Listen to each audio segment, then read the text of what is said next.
Hey, what's up everybody? Ryan from the Music Farm here. Today I'm going to be talking about pre-production. I did a video on this about a year or two ago, and some things have changed since then, so I figured it was time for an update. So this is going to be the what, why, and how of pre-production as it relates to punk, hardcore, and metal. So let's get into it.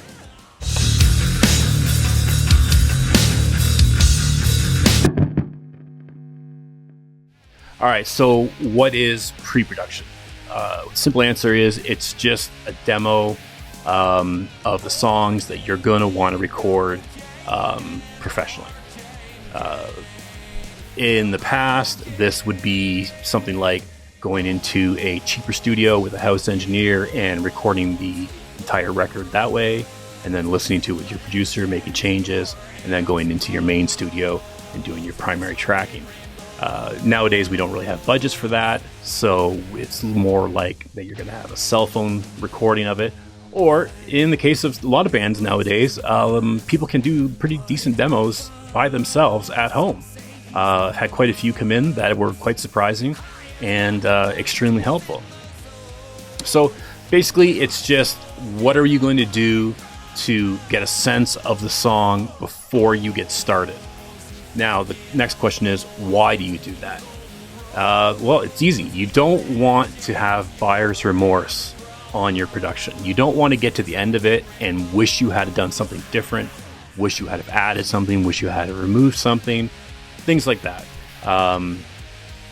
In my case, I can't tell you how many times I've had bands come into the studio when I was young, didn't know any better, and they would sit down and they would start playing. They would get to the end of the first take. Somebody in the band would say, hey, that's way too fast. Somebody else would say, no, it's not. Somebody else would say, no, it's too slow.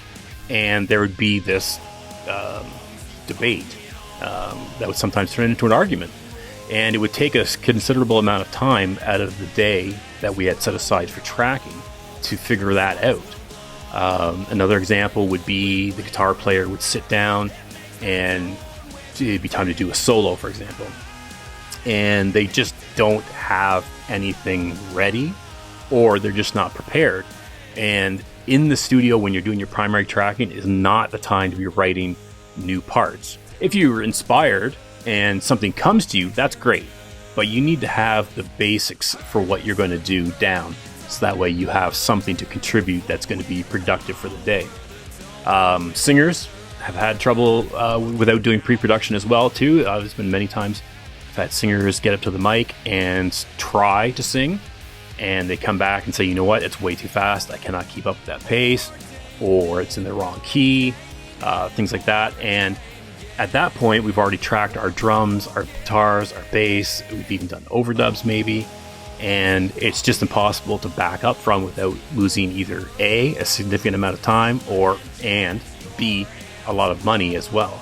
So this streamlines things, and it makes it much more enjoyable for everybody involved, because the decisions that people I've seen debate about or argue about in the studio are being made before the band even gets into the studio to do the primary production. So that way, when the time does come to record, everybody's on the same page. It's a very creative space, and that does allow you to be more inspirational in your approach to the song by having a solid foundation to work off of.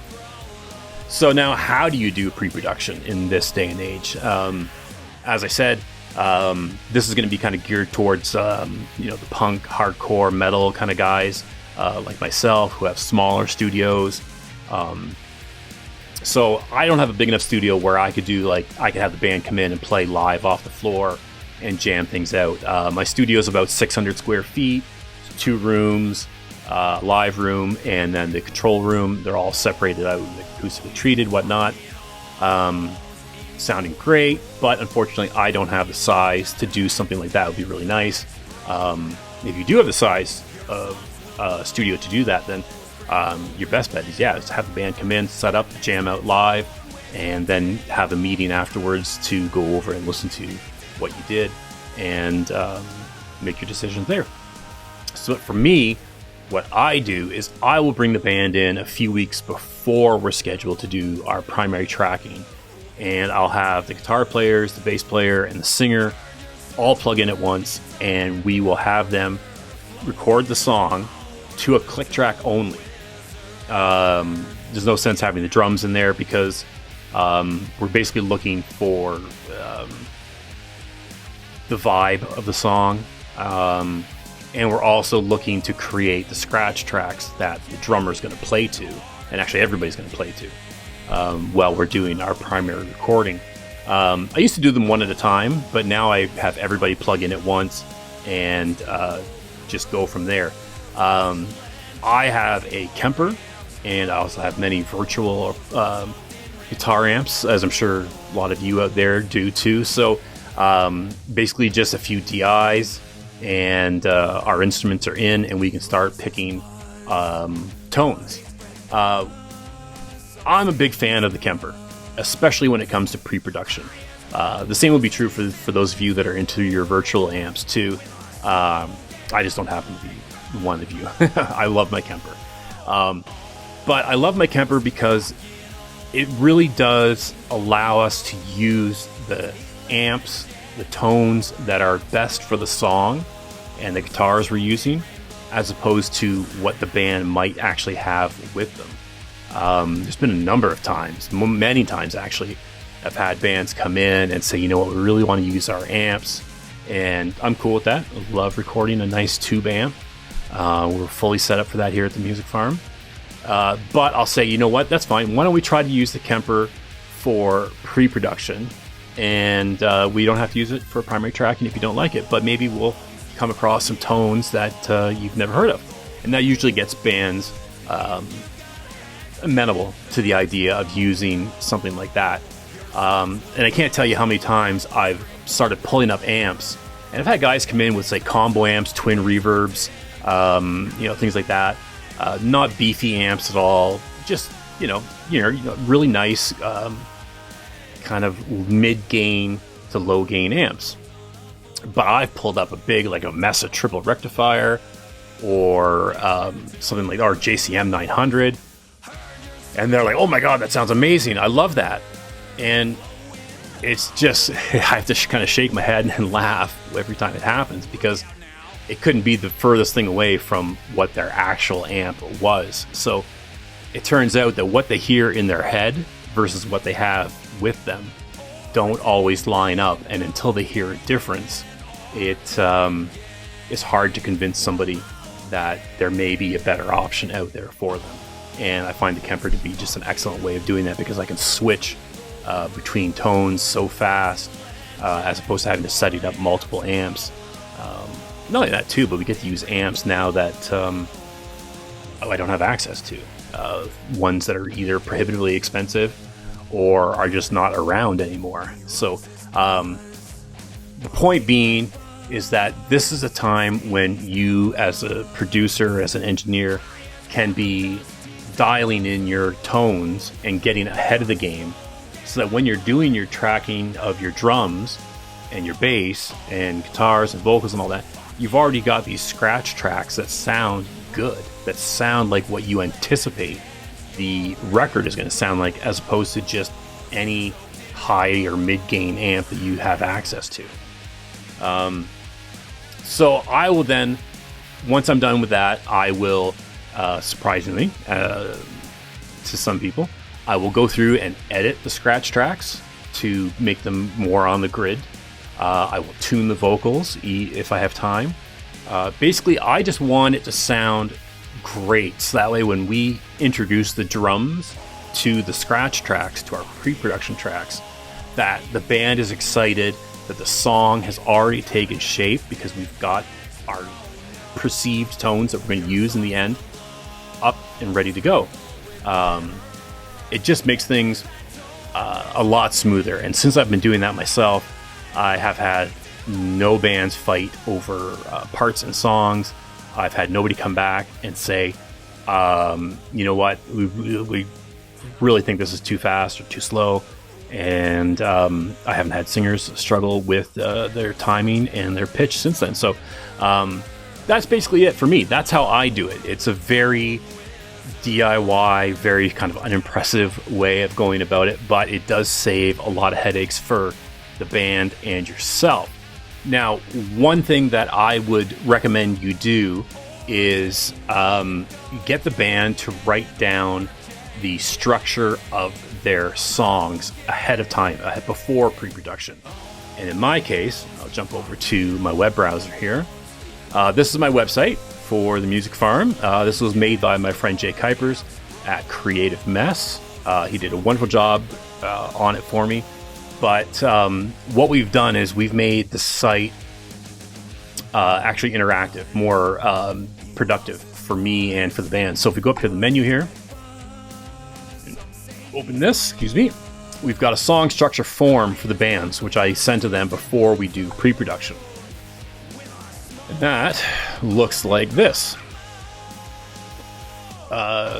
Standard stuff: band name, artist name, email, song title, tempo. A lot of bands, when they get to this stage, they don't even know what the tempo of the song is, and they have to go back and think about it. And that's a good thing for me. I'd rather have them figure this stuff out on their own time than on my time. Key signature, again, a lot of times bands won't even know what that is until I force them to stop and sit down and do this process to think about it. Time signature, tuning. Tuning's good to know, just for my sake. If we have to go back and do punch-ins, it's just helpful to know what the tuning was in case we grab the wrong guitar and try to do a punch-in in the wrong tuning. So the strong structure, section name, number of bars, and we can add more sections here. So you can do intro is 8 bars, verse 1 is 16, and it just kind of goes from there. And then down here we have tracking. This is going to cover the instruments. So what instruments are they going to bring with them? What instruments do they anticipate they're going to want to use? Am I going to need to rent anything? Am I going to need to bring in a session musician, say like a cellist or a horn player? This is where they would include that for me. And this is the lyrics. Always great to have the lyrics when I'm tracking vocals, so that way when I'm trying to do a punch-in, I know exactly what words they're saying, and it just makes the communication that much smoother. An example of what this looks like filled out is here. This is kind of the old school way I used to do it. And what happens is this actually gets submitted to my Google Docs for my account. And I also get an email sent to me that is just formatted perfectly. Jay did an awesome job on it. And what I do is I keep my phone on this little stand when I'm working, so I can have the lyrics and the song structures up in front of me, and Pro Tools up on the screen. So I know creating a web form like this that does that kind of back end stuff might be kind of overkill for some of you. On the other hand, message Jay. He may be able to help you out. But even if you can't do the web form idea, I do suggest that you steal this kind of form I've got on the screen right here now, and just send that to the band and have them fill it out and send it back to you. I also use this to prepare my session files too. So before the band even gets in, I've created the session file. I've got the tempo, I've got the time signature. I've got markers for my sections based off the bars and tempos that they've sent me too. So I know approximately how long the song is going to be, where the sections are, and then it just makes punching in sections that much easier for me because I've already got my markers in place. I already know what they're referring to the sections as. Again, going back to why you do pre-production, I can't tell you how many times I've tried to do a punch-in on a section, and I'll say, okay, we need to punch in the bridge, and the guitar player that I'm working with says, what part is that? To him, it's called the second verse variation. So it was a little confusing at times, and by having the band fill this out before they get to the studio, it kind of forces them to get on the same page as to what they call the parts and how long they are, because ultimately they call these sections anything they want. As long as everybody's on the same page, it doesn't matter what you call it. It's just a matter of knowing what's called and knowing how long it is. So that is about it. That's pre-production in a very, very small nutshell, on how I do it here at the Music Farm. And basically, as I said, I'm just trying to get over the hurdles as early on in the production process as possible, so that way the band has fun. I want this to be an enjoyable experience for people. I want them to get a product that they're happy with at the end and get through the process in a way that makes them want to do it again. I don't even care if it's with me. I just want people to be making new music. And there's nothing worse than getting in the studio and having to grind it out. It just wears your soul down, and doing a little bit of pre-production, a little bit of forethought will go a long way to giving you the results that you're looking for. So I hope that was helpful. Let me know down in the comments what you do for pre-production. Let me know if I'm doing anything that could be better. Let me know if there's something that I've completely overlooked. I'd love to hear how you're doing your pre-production. And, the usual stuff. Like, subscribe, share, please. I would love that. And we'll see you in the next video. Cheers.